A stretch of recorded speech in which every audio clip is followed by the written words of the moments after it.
और अब वो क्वीन के साथ उसके पुराने प्लेन से यहाँ से दूसरे आइलैंड के लिए निकल पड़ती है। और जब ये हवा में ऊपर आसमान में होते हैं तभी इनका प्लेन एक थंडर स्टॉर्म में फंस जाता है। क्वीन मदद के लिए रेडियो से कॉल करता है, पर ठीक उसी वक्त इनके प्लेन के विंग के ऊपर एक बिजली गिरती है जिससे इनका संपर्क टूट जाता है। रॉबिन बहुत ज्यादा डर जाती है, इसीलिए वो अपनी एंग्जाइटी पिल्स खाती है जिसकी वो ओवरडोज ले लेती है, इसीलिए अब वो बेहोश हो रही है।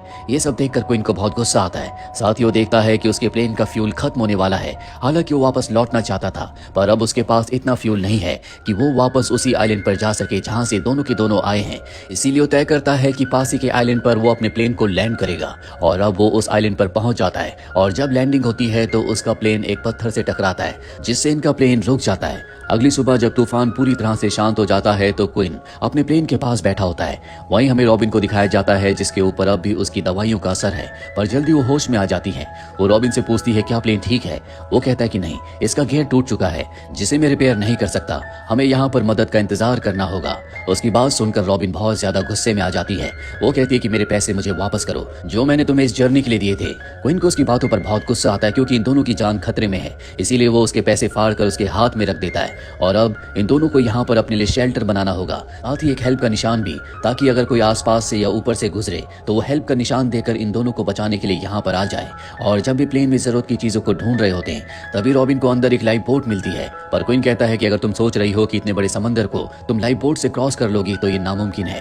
वहीं दूसरी तरफ हमें आइलैंड पर रॉबिन के बॉयफ्रेंड को दिखाया जाता है जिसके पास रॉबिन की बॉस का कॉल आता है और वो से पूछती है कि रॉबिन अब तक उस जगह पर क्यों नहीं पहुंची जहां उसे जाना था। ये सुनकर वो हैरान हो जाता और बताता है कि एक दिन पहले वो यहाँ पर एक पायलट क्वीन के साथ उस आइलैंड के लिए निकल चुकी है। यहाँ पर क्वीन की गर्लफ्रेंड भी होती है जो कि अब क्वीन के लिए परेशान है। ये दोनों के दोनों इस जगह के मैनेजर के पास जाते हैं और यहाँ पर रेस्क्यू टीम बुलाने के लिए कहते हैं। वहीं हमें रॉबिन और क्वीन को दिखाया जाता है जो उस जंगल में पानी ढूंढ रहे होते हैं। जल्दी एक पानी के झरने के पास पहुंच जाते हैं जहाँ पहुंचकर ये बहुत खुश होते हैं क्योंकि अब इनके पास पीने के लिए पानी है, पर इसके बाद इन्हें खाने का इंतजाम करना होगा। यहाँ पर क्वीन बड़ी चालाकी से एक पक्षी को पकड़ लेता है जिसे खाकर ये दोनों अपनी भूख मिटाते हैं। साथ ही अपनी पर्सनल लाइफ को डिस्कस भी करते हैं। अब तक ये दोनों एक दूसरे से लड़ रहे थे, पर अब रॉबिन को क्वीन से बातें करके समझ में आ जाता है कि वो एक अच्छा इंसान है। दूसरी तरफ हमें रॉबिन के बॉयफ्रेंड को और क्वीन की गर्लफ्रेंड को दिखाया जाता है जिन्हें एक रेस्क्यू प्लेन मिल जाता है, जिसके बाद वो इन दोनों को ढूंढने के लिए वहां से निकल पड़ते हैं और जल्दी उस आइलैंड के ऊपर पहुंच जाते हैं जहां पर ये दोनों के दोनों फंसे हुए हैं। पर इन्होंने वहां पर कोई भी हेल्प का साइन नहीं बनाया। साथ ही क्वीन ने रात को बहुत ज्यादा शराब पी ली थी जिस वजह से उसे होश नहीं होता।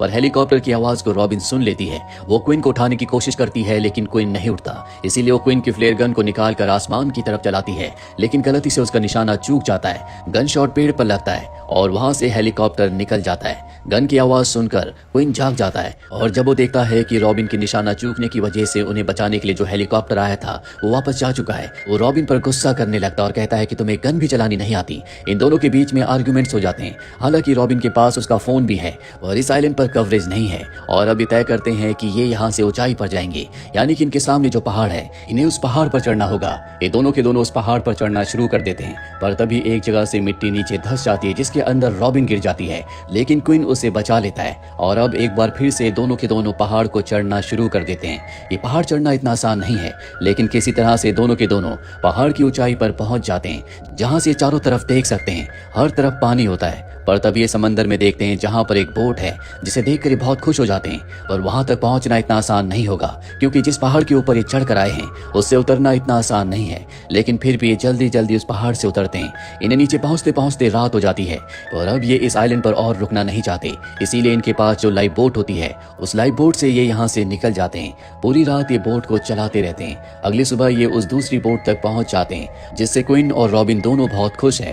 पर तभी क्वीन अपनी दूरबीन से देखता है कि शिप में कुछ आदमी एक आदमी को मारकर पानी में फेंक रहे हैं। क्वीन समझ जाता है कि ये पायरेट्स हैं जो समंदर में दूसरे लोगों को लूटते हैं, इसीलिए रॉबिन से कहता है कि उन्हें इशारा मत करो। और अब तक वो पायरेट्स इन्हें देख चुके होते हैं, इसीलिए पायरेट्स का जो लीडर होता है वो अपने लोगों को इन दोनों को पकड़ने के लिए भेजता है। क्वीन रॉबिन से कहता है कि हमें जल्द से जल्द किनारे तक पहुंचना होगा। ये किनारे की तरफ बढ़ने लगते हैं, पर इनकी जो बोट होती है उसकी स्पीड बहुत कम है। वहीं दूसरे जो पायरेट्स हैं वो लगातार इनके करीब आ रहे होते हैं, वो इन पर गोलियां चलाते हैं, जिस वजह से इनकी जो लाइफ बोट होती है जिसके अंदर एयर है उसकी एयर निकल जाती है, दोनों के दोनों पानी में गिर जाते हैं और किसी तरह से दोनों बचकर आइलैंड तक पहुंच जाते हैं। पायरेट्स भी आइलैंड पर पहुंच चुके हैं। हालांकि ये उनसे बचने की कोशिश करते हैं, पर पायरेट्स इन दोनों को पकड़ लेते हैं। इन दोनों को समझ में आ चुका है कि पायरेट्स इन्हें मार देंगे, इसीलिए रॉबिन उनसे झूठ कहती है कि हमारे पास बहुत सारा गोल्ड है जो हमने इस आइलैंड में कहीं पर छुपाया हुआ है।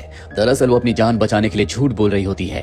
पायरेट्स उसकी बातों में आ जाते हैं और कहते हैं कि हमें वो गोल्ड चाहिए और अब ये उन्हें अपने साथ आइलैंड में घुमाना शुरू कर देते हैं। और जैसे इन दोनों को मौका मिलता है ये वहां से भागने में कामयाब हो जाते हैं। पायरेट्स अब भी इनका पीछा कर रहे हैं। ये दोनों के दोनों भागते हुए एक क्लिफ तक पहुंच जाते हैं। पायरेट्स इनके पीछे हैं, इसीलिए मजबूरी में इन दोनों को वहां से कूदना पड़ता है। और अब भी ये पूरी तरह से सुरक्षित नहीं है क्योंकि एक बार फिर से वो तीनों के तीनों पायरेट्स इन तक पहुंच जाएंगे। ये दोनों के दोनों जंगल में भटक रहे होते हैं। तभी क्वीन को पेड़ के ऊपर एक प्लेन दिखता है जो वर्ल्ड वॉर 2 का है। शायद वर्ल्ड वॉर 2 के वक्त यहाँ पर ये प्लेन क्रैश हुआ होगा। क्वीन कहता है कि हो सकता है कि हमें इससे कुछ मदद मिले, लेकिन अब रात हो चुकी है, इसीलिए दोनों वहां पर आग जलाते हैं। रॉबिन क्वीन से कहती है कि तुमने मेरी बहुत मदद की है, इसके लिए मैं तुम्हारी शुक्रगुजार हूँ। रात ये दोनों वहीं पर सो जाते हैं। अगली सुबह जब रॉबिन की आंख खुलती है तो देखती है कि क्वीन ने प्लेन के कुछ हिस्सों को पेड़ से नीचे निकाल लिया है, जिसके बाद वो एक राफ्ट बनाकर प्लेन के उस हिस्से को पानी से यहाँ से बाहर ले जाता है। रास्ते में वो कुछ लकड़ियों को भी अपने साथ रख लेता है। जल्दी वो अपने क्रैश हुए प्लेन तक पहुंच जाता है। दरअसल वो अपने प्लेन को रिपेयर करना चाहता है कि ये दोनों यहाँ से निकल सके। वो अपने प्लेन को मॉडिफाई करके उसे पानी में तैरने वाला प्लेन बना देता है ताकि पानी को यानी कि समंदर को वो रनवे के तौर पर इस्तेमाल कर सके। और अब वो पूरी तरह से अपने प्लेन को तैयार कर देता है और जब वो यहाँ से निकलने वाला होता है तो पायरेट्स इन दोनों को देख लेते हैं। वो इन पर गोलियां चलाते हैं जिससे क्वीन इंजर्ड हो जाता है। रॉबिन कहती है कि हमें जंगल के अंदर जाना होगा, पर क्वीन कहता है कि हमारे पास ये आखिरी मौका है, हम यहाँ से निकल सकते हैं। इसीलिए दोनों के दोनों प्लेन के अंदर बैठ जाते हैं और अब ये प्लेन को टेक ऑफ करने में कामयाब हो जाते हैं। पायरेट्स इनके ऊपर एक तोप के गोले से फायर करते हैं और गलती से वो इन्हीं की बोट पर गिर जाता है, जिससे इनकी बोट ब्लास्ट हो जाती है। कुछ पायरेट्स अपनी जान बचाकर पानी में कूद जाते हैं, पर अब रॉबिन और क्वीन दोनों यहाँ से निकल चुके हैं और क्वीन बहुत ज्यादा इंजर्ड है। इसीलिए रॉबिन से कहता है कि तुम्हें प्लेन चलाना होगा। वो प्लेन चलाने के बारे में उसे कुछ बातें बताता है, जिसके बाद वो बेहोश हो जाता है। वहीं दूसरी तरफ हमें आइलैंड पर दिखाया जाता है जहां पर क्वीन की गर्लफ्रेंड और रॉबिन का जो बॉयफ्रेंड है वो दोनों के दोनों बहुत परेशान है। दरअसल सब ने मान लिया है कि उन दोनों की मृत्यु हो चुकी है, इसीलिए उनकी याद में एक शोक सभा रखी जाती है। और तभी आसमान में देखते हैं कि क्वीन का प्लेन इन्हीं की तरफ आ रहा है जिसे रॉबिन चला रही है। रॉबिन उसे पानी में लैंड करवाती है, जिसकी लैंडिंग बहुत ही बेकार होती है, पर इन दोनों की जान बच जाती है। जिसके बाद क्वीन को हॉस्पिटल में एडमिट किया जाता है, जहां पर उससे मिलने के लिए रॉबिन आती है। क्वीन को एहसास हो चुका है कि रॉबिन उसे पसंद करती है, लेकिन वो कहता है कि तुम्हें कोई दूसरा अच्छा लड़का मिल सकता है। साथ ही जिस वक्त ये दोनों के दोनों आइलैंड में फंसे हुए थे, उस वक्त क्वीन की गर्लफ्रेंड और रॉबिन का बॉयफ्रेंड फ्रैंक एक दूसरे के बहुत करीब आ गए थे, लेकिन अब भी जो रॉबिन का बॉयफ्रेंड है वो उससे शादी करना चाहता है। रॉबिन उसके पास जाती है और कहती है कि हमें शादी के बारे में एक बार फिर से सोचना चाहिए, मुझे लगता है कि मैं किसी और को पसंद करती हूँ। ये बात सुनकर फ्रैंक को गुस्सा आ जाता है। वो कहता है ऐसे तो मैं भी क्वीन की गर्लफ्रेंड को पसंद करता हूँ, और मैंने तुम्हारे लिए उसे छोड़ दिया। यहाँ पर रॉबिन को समझ में आ जाता है कि जब वो आइलैंड पर नहीं थी तो फ्रैंक और क्वीन की गर्लफ्रेंड एक दूसरे के बहुत करीब आ गए थे, और अब रॉबिन ने डिसाइड कर लिया है कि वो अपने बॉयफ्रेंड फ्रैंक के साथ शादी नहीं करेगी। दूसरी तरफ हमें क्वीन को दिखाया जाता है जिसे एहसास हो चुका है कि उसे भी रॉबिन से प्यार है, इसीलिए वो एयरपोर्ट भागता हुआ आता है। लेकिन तब तक रॉबिन का प्लेन टेक ऑफ कर जाता है, जिससे क्वीन को बहुत दुख होता है। पर तभी वो पीछे देखता है कि वहां पर रॉबिन खड़ी है। दरअसल रॉबिन ने अपने बॉयफ्रेंड फ्रैंक के साथ जाने से इनकार कर दिया था, इसीलिए वो प्लेन से उतर गई थी। और जब वो क्वीन को देखती है तो उसे अपने गले से लगा लेती है। क्वीन भी अपने प्यार का इजहार उससे करता है। ये दोनों तय करते हैं कि अब ये हमेशा एक दूसरे के साथ